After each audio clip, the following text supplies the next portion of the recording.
Hello అండి అందరికీ day 5 of Vemulawada ముచ్చట్లు.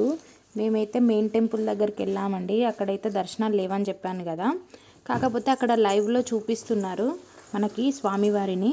అక్కడైతే టెంపుల్ సెటప్ లాగా వేసిళ్ళు. అక్కడ దర్శించుకొని అక్కడికైతే భీమేశ్వర టెంపుల్కి అయితే వెళ్ళామండి. ఈ కట్ట దగ్గర ఉంటాయి కదా, చెరువు కట్ట కాడ. మేమైతే మా హన్విగానికి మెయిన్ టెంపుల్ దగ్గరనే పుట్టు వెంట్రుకలు ఇచ్చి మళ్ళీ రూమ్కి వెళ్ళి పిల్లలకి స్నానాలు చేపించి మళ్ళీ ఇక్కడ లైవ్లో స్వామిని చూపిస్తున్నారని అక్కడికైతే వెళ్ళామండి. అక్కడ దర్శించుకొని మళ్ళీ భీమేశ్వర ఆలయం టెంపుల్కి అయితే వెళ్తున్నామండి. మెయిన్ టెంపుల్ దగ్గర కొబ్బరికాయలు కొడుతున్నారు చాలామంది.